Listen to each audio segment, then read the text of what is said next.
In questo quinto video dell'Emeroteca Lombarda concludiamo la lettura dell'articolo Testimonianze archeologiche a Santo Stefano di Garlate, scritto dal professore ordinario di archeologia medievale Gian Piero Brongiolo dell'Università di Padova. La complessa vicenda della chiesa di Santo Stefano di Garlate, narrata nel video precedente di questa playlist, ci porta al periodo tra la fine del IV e i primi decenni del V secolo, quando il cristianesimo iniziò timidamente a diffondersi fuori Milano, raggiungendo le campagne grazie per lo più a iniziative spontanee. Dalla documentazione sappiamo che a partire dal V secolo inoltrato subentrò una fase di organizzazione ecclesiastica, coordinata dall'alto. Un dato interessante. Un'indagine del 2001 ha appurato che su 55 chiese battesimali paleocristiane di Campania e site nella penisola italiana, ben 15 si trovavano nell'area nord di Milano. Potrebbe anche essere che il nostro territorio sia stato più studiato di altre regioni, ma il sospetto è che importa molto la vicinanza con Milano, per pochi decenni capitale dell'impero e poi sede del vescovo Ambrogio. Un territorio quindi vivo e relativamente reattivo alla cristianizzazione, nonostante il periodo di crisi e successivo tracollo delle istituzioni politiche e amministrative romane. Dove si trovavano queste chiese dotate di battistero, quindi preposte al battesimo dei catecumeni, cioè di coloro che aspiravano a diventare cristiani? Esse dovevano essere in posti relativamente centrali per la popolazione che viveva dispersa tra campi e boschi. In un'epoca dove viaggiare costava tempo, fatica e spesso anche pericoli per la presenza di banditi o di animali selvatici, la chiesa doveva essere comunque raggiungibile. Ed ecco che le chiese battesimali furono erette lungo le strade principali, come la Como Aquileia. Su questa arteria pedemontana alpina sorsero nel V secolo, appunto, Santo Stefano di Garlate, ma anche Santa Maria di Pontenove, in provincia di Brescia, Santo Eufemio di Incino d'Erba. Altre chiese battesimali le troviamo lungo i fiumi o sulle sponde dei laghi, come a Riva San Vitale sul lago di Lugano. Qui la Chiesa poteva non solo battezzare o essere punto di riferimento per la campagna circostante, ma soprattutto poteva assistere i viandanti, curare i malati, essere anello di congiunzione tra la campagna e la città e ovviamente diffondere la parola di Cristo.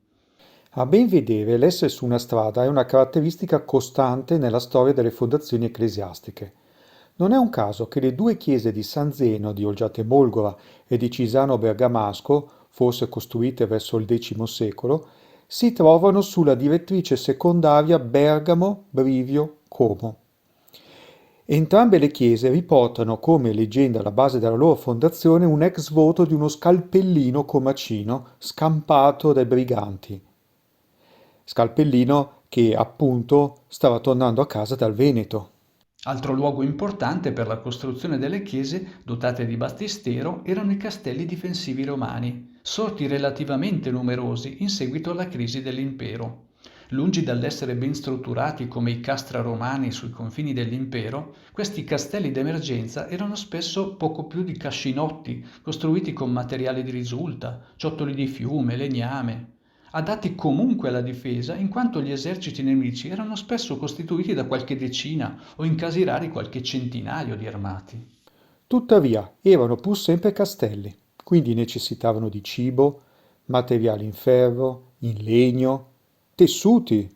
Insomma, creavano sicuramente un certo tipo di indotto artigianale, quindi necessitavano di persone che vivevano nei paraggi e ovviamente anch'esse dovevano esprimere il proprio culto. Ecco quindi chiese con battisteri per poter battezzare in stato di assedio o di emergenza. Il terzo e ultimo fattore di diffusione di chiese battesimali fu la competizione tra vescovi, che a volte portava alla duplicazione delle chiese dotate di battistero, una costruita al di qua e una al di là di un confine diocesano. Un'altra domanda è molto interessante. Su quale area sorgevano queste chiese? Quasi sempre furono usate strutture romane abbandonate, a volte invece strutture romane ancora attive. Pochissime le eccezioni, come la chiesa di Sant'Eufemia ad Incino. Quali strutture abbandonate? Ci verrebbe da pensare a templi pagani buttati giù a furor di popolo e sostituiti dal nuovo culto. In realtà nelle campagne ciò non avviene quasi mai. Le chiese battesimali sorsero in realtà nelle ville romane di campagna o nei vici, cioè nei villaggi rurali. Gli insediamenti romani potevano essere stati abbandonati per vari motivi e quindi la costruzione di una chiesa era occasione di riutilizzare un'area incustodita, ma ricca di materiale da costruzione, facile da riusare. Oppure, in alternativa, le strutture romane erano efficienti. In tal caso la costruzione della chiesa era promossa attivamente dal padrone o dai suoi contadini. E questo è il caso della pieve di Palazzo Pignano, provincia di Cremona, eretta nel V secolo all'interno di un edificio del IV secolo pienamente attivo a quel tempo. La villa romana fu a sua volta costruita su un insediamento del I-II secolo.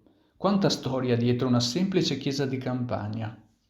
Invece, ad Assago, la primitiva chiesa di San Desiderio fu edificata in una villa romana del I secolo, già in fase di spoliazione da molti decenni. Così pure a Garlate, dove, come abbiamo detto nel video precedente, la chiesa più antica fu edificata in una villa romana abbandonata da tempo e riutilizzata da più famiglie che hanno ricavato abitazioni usando materiali più poveri. Ma chi erano queste persone?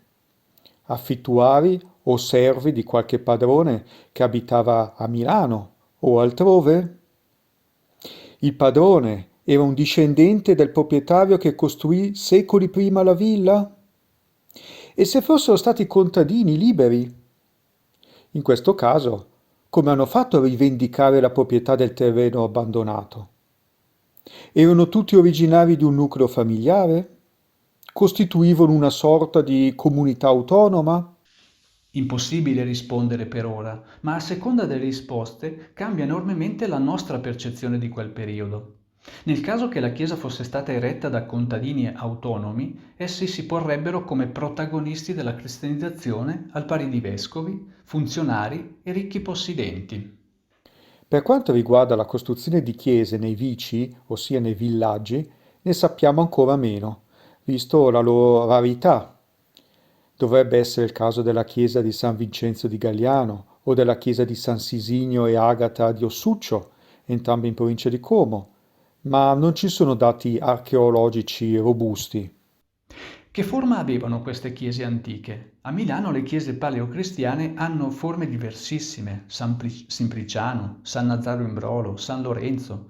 Così anche le chiese e i battisteri paleocristiani di campagna hanno forme altrettanto diverse. Una semplice navata ad abside a semicerchio nell'antica chiesa di Sant'Eufemio d'Incino, una pianta croce nella chiesa di San Giovanni Battista a Cesano Boscone, tre navate come nella chiesa di San Giovanni a Castelseprio. Pure i battisteri avevano piante svariate, ottagonale a Castelseprio, trilobato a Gravedona, quadrato a Encino, fino alla curiosa planimetria di Santa Maria in Padovetere presso Comacchio, con battistero a 11 lati, internamente circolare, fonte esternamente esagonale e internamente circolare. Resta da dire delle chiese funerarie associate ai cimiteri. Spesso capita che cimiteri pagani includessero tombe o addirittura mausolei cristiani. Questa tolleranza di culto è ben testimoniata nei cimiteri suburbani di Sant'Ambrogio, San Vittore, San Lorenzo, tutti a Milano. A Ossuccio, in un cimitero pagano romano, fu eretta una piccola cappellina quadrata. In essa furono trovati solo maschi adulti, probabilmente i militari e i funzionari di stanza del castello difensivo. Nel VII secolo, a fianco della cappellina, fu edificata la chiesa dei santi Agata e Sisinio. A volte queste cappelle cimiteriali erano mausolei per i dignitari, a volte erano semplici cappelle funerarie per la sepoltura di vari individui, come nel caso della più antica chiesa di San Vincenzo Galliano, un'aula di almeno 135 metri quadrati, del tutto occupata da sepolture. Alcune chiese funerarie furono semplici prolungamenti laterali di una chiesa già esistente, come per esempio nel caso di San Giovanni Battista di Cesano Boscone. dove nel VI secolo le sepolture erano limitate appunto all'ampia cappella laterale, almeno inizialmente. Chi fu il motore di tutti questi cantieri ecclesiastici? Sicuramente il vescovo di Milano, soprattutto quando si trattava di battisteri o di chiese con reliquie, ma anche sicuramente funzionari pii. Ma non dobbiamo dimenticare la devozione delle persone delle campagne, che nel V e VI secolo iniziava ad essere trainante.